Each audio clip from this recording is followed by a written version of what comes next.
So, what is the New Era Financial Blueprint Program? So, taking a step back, I believe there's three key pillars to a good financial plan and achieving financial success.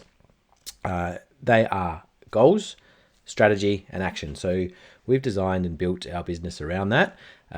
It all starts with your goals, which do to a degree come from your values, but we want to really nut out the goals that you have, both financial and life goals, because there's no point talking about investing or talking about super or is it property or shares if it doesn't fit or align with your goals. So it all starts with goals. There's three pillars to a store, really. The goals, you then need a strategy, which is a plan, that financial plan to achieve those goals. It's great having goals, but if you don't have them, have a plan and a strategy to achieve those, they're really just dreams. So there's the goals, the strategy or plan, and then the action or implementation. So with financial planning, it is a long-term game. It's not something that's going to be a quick fix. There are things that can be implemented and set up pretty quickly, but the idea is the action is required, just like exercise, just like dieting, over a period of time. It's not a one and done in the sense that, yes, things can be set up initially, but it takes time for those benefits to compound and grow. So it's then about action and implementing that plan, monitoring it and adjusting it if needed over time to make sure that it actually does what it's supposed to do, achieves those goals, and then you can reset and aim for the next mountain and level up even further. So you might go from level 1 to level 2 to level 3 financially. So the Financial Blueprint Program, what it involves is first a detailed goal session where we start with everything that's important to you: financial, life, family, everything, both in the short term, if we talk sort of months, to the next couple of years, and then over time to that longer term financial independence. What does that look like? When do you want to achieve it? How much might you need? And anything else in between: holidays, weddings, other sorts of travel, upgrades of cars, homes, etc. So there's so much that gets built into the goals. It's not just about one aspect of financial life.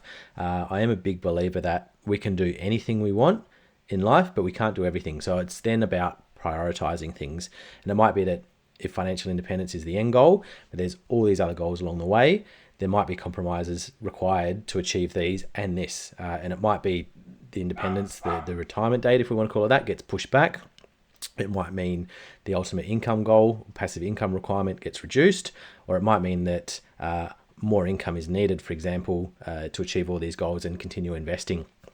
So it's really about going through and writing down and mapping out all of those goals, what's required to achieve them, any stumbling blocks that might be in the way, and then prioritizing those goals to see what are the most important if compromises are required.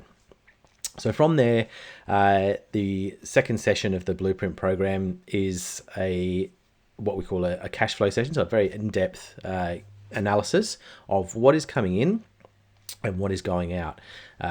So we do go through a budget sheet. It's quite a good experience. It's not most people think of a budget and it's a painful experience, but this one, the budget sheet really captures everything that's coming in, as I mentioned, and all the expenses that are going out. We want to see what, if anything, is left over afterwards. We can then overlay some other things, whether it might be upgrading a mortgage, whether it might be other expenses that are expected, and we can then see what essentially there is to utilize for financial independence, or what areas are available or possible to trim the fat, so to speak, and cut some expenses to either get into surplus or increase that surplus further.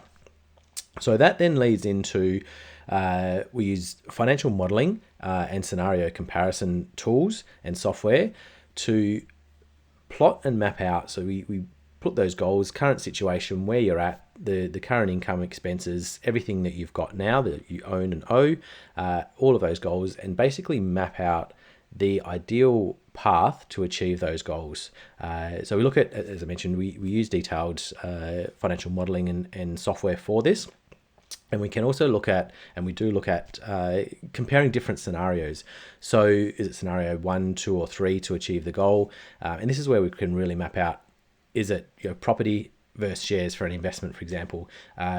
Do we utilize the super system more or invest outside super? And again, it can't be answered without knowing the goals, because someone that wants to have financial independence at 50 is not going to use the superannuation system that can't be accessed until 60, whereas someone that's happy to work until 60 might have a better chance of utilizing the super system and the tax benefits of that, because they're happy to work until they're able to access it.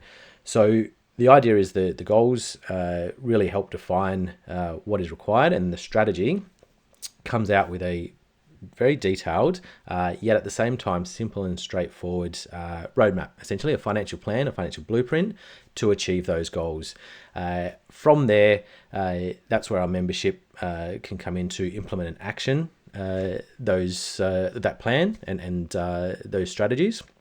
But the financial blueprint itself, there's usually 2 catch-ups to go through the outcome of that, an initial one and then a secondary one, because we can update things, we can adjust things, we can change things as needed. So it might be that we've run through a couple of scenarios and we think, what if we do this instead, or what if we do that rather than this? And we ultimately come up with that very clear and defined path forward to achieve the goals that have been set.